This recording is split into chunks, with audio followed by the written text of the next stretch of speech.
Yo, salut tout le monde, bienvenue dans cette nouvelle vidéo. Cette semaine, on va tester ensemble la GT-R2 de chez Evol Skateboard. Je viens de recevoir le modèle Bamboo GT-R2 tout terrain. Alors tout de suite, on voit qu'elle reprend pas mal de choses du modèle GT-R, qui est un modèle assez emblématique de la marque, et elle reprend aussi pas mal de choses du modèle ADN. C'est ce qu'on va voir aujourd'hui ensemble. Mais avant de regarder tout ça en détail, je vous encourage à vous abonner, à liker, à commenter, à me poser des questions, à échanger avec moi sur Instagram, sur Facebook, sur Snapchat, sur TikTok aussi. Alors l'unboxing, le test et le débrief de la GT-R2 Bamboo tout terrain, c'est parti.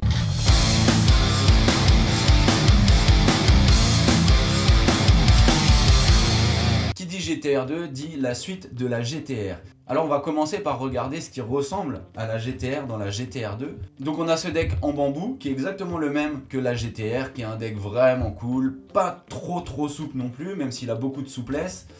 Du concave, du beau grip transparent, elle est super belle. Perso, les GT-R, c'est les boards que j'utilise dans mon école de skateboard électrique, et franchement, le deck en bambou, que ce soit pour des débutants ou des initiés, voire des confirmés, elle est vraiment cool. Je sais aussi que sur cette board, on a exactement la même capacité et la même batterie que sur le modèle GT-R. Ça veut dire que ça va rester une board qui va être transportable, portable. Elle reprend aussi les trucks du modèle GT-R, qui je crois sont exactement les mêmes que sur le modèle ADN. Ce qui nous saute aux yeux tout de suite d'extérieur comme ça, c'est qu'on voit qu'il y a deux gros moteurs. Et alors là, c'est plus du tout la même chose que sur le modèle GT-R, et c'est là que ça va être super intéressant aujourd'hui de tester ça. La GT-R2 embarque les moteurs du modèle ADN, et là on est à 2 fois 3000 watts. Ouais, alors qu'à l'époque, sur le modèle GT-R, on était à 2 fois 1500 watts. Je sais aussi que sur cette board, le contrôleur a été modifié. Et là, cette fois-ci, c'est le contrôleur du modèle ADN qui a été intégré dans ce modèle GT-R pour devenir le modèle GT-R2. Ça va changer quand même beaucoup de choses sur la courbe d'accélération et, très important, sur la sensation au freinage. Sur le modèle ADN, le freinage, ça fait vraiment la différence par rapport au modèle GT-R. Et on n'a pas forcément envie de revenir au modèle GT-R quand on a une ADN. Là, clairement, ceux qui avaient une GT-R 1, si vous passez sur la GT-R2, sur le papier en tout cas, puisqu'on l'a pas encore testé, à mon avis, je vais être vachement surpris du freinage et je vais retrouver justement cette sensation de la ADN, que ce soit sur le freinage, je l'ai dit, et sur l'accélération. Donc là, ce qui m'intéresse, c'est de regarder ce qu'il y a dans la boîte. Donc on a, je commence par la télécommande, parce que là, pour le coup, c'est une vraie amélioration. On retrouve la télécommande du modèle ADN. Et cette télécommande, non seulement elle est en aluminium CNC, ça veut dire que si elle tombe, eh ben vous la casserez pas, a priori. Et ce qui est intéressant dans cette télécommande, non seulement c'est la prise en main, parce qu'elle est plus lourde que sur le modèle GT-R, et aussi c'est toutes les infos qu'on va pouvoir avoir dans cette télécommande. Évidemment, on va avoir un voyant d'autonomie, de batterie, que ce soit de la télécommande ou de la board, mais on va pouvoir aller chercher pas mal d'infos supplémentaires. Alors si j'allume la télécommande, je peux regarder les modes de puissance. Donc on a un mode Eco, un mode sport, un mode GT-R et un mode custom. Alors pour ceux qui ne le savent pas, avec l'application Evolve, on va pouvoir customiser différentes manières de rider en modifiant l'accélération, le freinage, la courbe de puissance. Et ça va être vraiment cool parce qu'on va pouvoir avoir nos petits modes à nous, nos modes custom. Ce qui est aussi hyper intéressant dans cette télécommande, c'est qu'on va pouvoir aussi enregistrer les 5 derniers parcours et connaître notre vitesse moyenne, notre vitesse max, avoir les infos vraiment basiques mais utiles quand on n'a pas envie d'allumer une application sur son téléphone. C'est directement intégré dans la télécommande et ça c'est cool. Pareil, ce que faisait pas la GT-R 1, dans cette télécommande on va pouvoir connaître la distance totale parcourue sur notre planche. Donc pour ceux qui feront plus de 7000 km avec, vous le saurez. Si je continue de regarder, évidemment il y a une clé de serrage qui est là. On retrouve exactement le même chargeur que sur la GT-R et on a le manuel d'utilisation et de la visserie. Et ça c'est plutôt cool, mais c'est pas pour tout de suite. Donc là on a fait vraiment un rapide unboxing, mais moi ce qui m'intéresse c'est vraiment le test et de voir la sensation que je vais avoir sur cette GT-R2. L'idée c'est qu'on va partir se balader. Moi ce que j'aimerais aujourd'hui avec vous, c'est aller au bout de la batterie, vraiment au bout de la batterie, puisqu'on annonce 30 km, une vitesse de pointe de 38 km/h, c'est ce qu'on verra avec ces pneus-là, hein, je dis bien. On va emprunter des chemins de terre évidemment, de la piste cyclable, on va faire des tests d'accélération, de freinage, et donc on verra à la fin de ce ride combien de kilomètres j'ai fait. Donc let's go, c'est parti pour le test, go!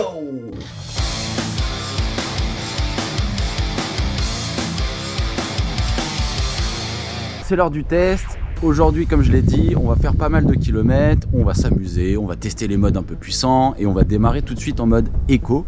Alors pour rappel, le mode éco sur la GTR, il se traînait un peu, on passait vite en mode pro. Sur la ADN, pour le coup, on est vraiment cool en vitesse de croisière, en mode éco, il y a quand même plus de patates et de longueur.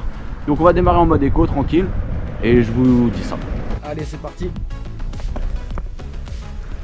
Ah bah tout de suite, ouais, ok. Ok. Alors ce que je peux vous dire là, c'est que ce mode éco, il correspond vraiment au mode éco de la ADN. Je suis à 33 et j'ai quand même pas mal de patates, je le sens tout de suite avec ces moteurs. Allez, c'est parti, ça ride. Bon alors tout de suite je vais parler du deck parce que c'est vraiment super confortable. J'adore le deck de la Bamboo GTR. Et là tout de suite avec les réglages de base, je suis assez desserré. Mais regardez, ça carve d'une manière, oh lolo, quel plaisir! Je vais parler du frein, parce que le frein, il est vraiment super progressif, comparable sur le modèle ADN. Là, si j'envoie le frein à bloc, c'est propre. Franchement, il n'y a pas d'à-coup, il n'y a rien. Bien joué! Donc là, l'idée maintenant, ça va être qu'on va prendre des chemins de terre ensemble, que je vais rester en mode éco et que je vais voir si c'est suffisant pour passer tout ça.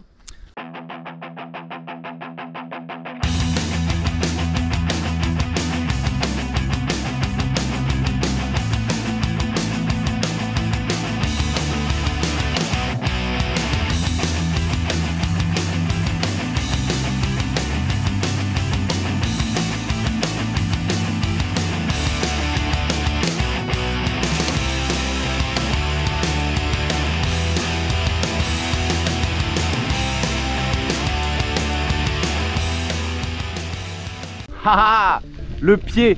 Bon franchement en mode éco ça passe nickel. Elle est toujours aussi confortable cette board en bambou. Ça fait vraiment plaisir. Allez on continue. J'ai 84% de batterie et j'ai fait 4 km. Passe en mode pro. Donc on passe en mode pro et je vais envoyer toute la gouache. Allez c'est parti. Oh bah ça va. Donc en mode pro on sent qu'il y a plus de vitesse de pointe, mais en accélération au démarrage on se fait pas surprendre. Et là je suis à 34 km/h et franchement je suis bien et je suis en fond de gâchette. Donc tout ça c'est bien, je vais repasser en mode GTR parce que le mode GTR on le connaît. Oh le freinage il est vraiment trop bien. Bon allez, donc je me mets bien devant et j'accélère à fond. Oh putain. Oh ok les gars, ils nous ont fait un mode GTR du futur. Wow. Ah ouais ça envoie. Je vais refaire un freinage, le freinage pareil il est super contrôle. Attention. Wouhou. Ah c'est bon ça. Et ben un joli mode GTR avec un bon démarrage qu'on voit bien la sauce.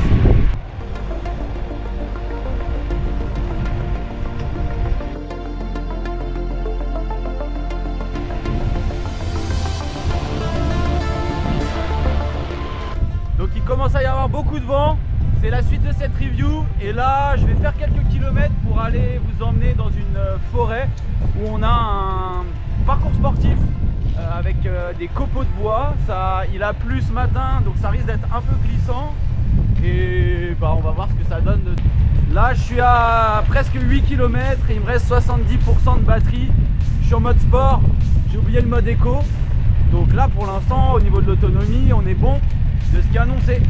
Allez rendez-vous dans la forêt tout de suite. Il me reste 22% et j'ai fait 18 km. Évidemment j'ai quand même pas mal bourriné dans la forêt. Donc je pense qu'on va atteindre les 22 bornes, 23 bornes.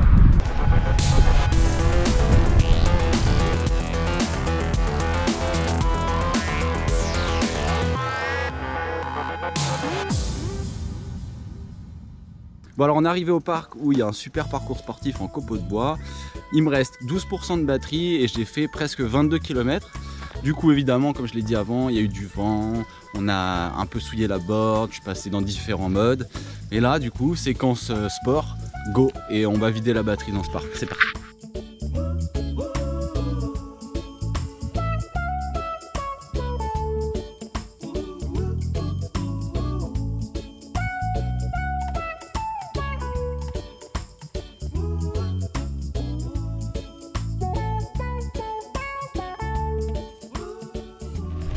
Ah, la télécommande a vibré, 10% de batterie. Je suis en mode sport, je suis à 22 km. Donc on va finir ça tranquille. C'est parti. Ouais, donc là il y a écrit 1% de batterie. Et je suis en train de faire des tours du terrain de foot à petite vitesse, je suis à 15 km/h pour voir quand est-ce que ça coupe. Et comment ça coupe. Voilà, c'est l'heure. Ça a coupé, la planche a dû s'éteindre. Effectivement, elle s'est éteinte. C'était pas violent, c'était très cool. Et j'étais prévenu puisque ça faisait déjà presque 10 minutes que ma télécommande vibrait. Donc je vais recharger la borne et on va regarder combien de kilomètres j'ai fait exactement. On se revoit tout de suite au studio, générique.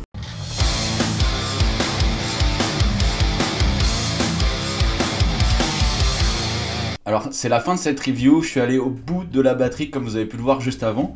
Donc là l'idée ça va être, je viens de mettre la board en charge, ça va être de l'allumer pour voir un peu les stats et ce qu'on a fait sur le parcours précédent. Si je vais dans mes rides, donc j'ai roulé 1h29 exactement. Ma vitesse de moyenne était de 25,9 km/h, je suis allé à 35 km/h au max. Et donc j'ai fait une session de 17,4 km/h de moyenne. Donc j'ai fait quand même 25,9 km malgré ce vent comme vous avez pu le voir. Et aussi le fait de ne pas rouler que en mode éco, mais de rouler aussi en mode sport et en mode GTR pour voir un peu et tester la bête. Donc si je dois débriefer rapidement ce test, évidemment elle reprend les grands classiques de la GTR, chose que j'ai dit en début d'intro. Et vraiment ce qui est surprenant sur cette board, c'est justement le nouveau contrôleur, le contrôleur de la Aidian. Et elle a exactement le même comportement à l'accélération et au freinage que la Aidian. Sauf que, évidemment, la batterie est plus petite que la batterie de la Aidian. On va sentir une forte accélération, mais ce ne sera pas au niveau de la Aidian évidemment. Et on l'a vu, je me suis fait surprendre en mode GTR dans les premiers démarrages. Le vrai plus par rapport à la GTR, c'est évidemment le mode éco qui est beaucoup plus puissant on va dire. Évidemment au niveau des sensations de carving, c'est du Evolve Skateboard, ça veut dire que c'est truck en double kingpin, cette sensation de flotter, elle est toujours là avec toujours plus de puissance et c'est hyper agréable. Alors au niveau du rebond de cette board en bambou, moi j'adore évidemment. Alors je pense que les questions que vous vous posez c'est est-ce que au niveau de l'accélération ça envoie la patate? Ça envoie quand même bien plus que les modèles GTR évidemment avec ces gros moteurs de 3000 watts. En tout cas si on compare les deux modes GTR de la GTR 2 et de la GTR 1, il n'y a quand même rien à voir au niveau du démarrage et même en chemin de terre on l'a vu, ça envoie vraiment plus quoi. Donc pour moi c'est vraiment une belle évolution de la GTR et j'ai pris vachement de plaisir à faire cette vidéo. Évidemment je vous glisse mon code promo, c'est SAMOGTR2 pour avoir une réduction et sans doute des petits goodies. Dans tous les cas j'ai pris vraiment beaucoup de plaisir à tester cette Bamboo GTR2 et franchement elle envoie la sauce, je suis vraiment pas déçu. On se retrouve très vite pour une prochaine vidéo, d'ici là n'hésitez pas à vous abonner, à liker, à commenter, à me suivre sur les différents réseaux sociaux. Allez à très vite et merci Evolve pour ce test, c'était cool, big up.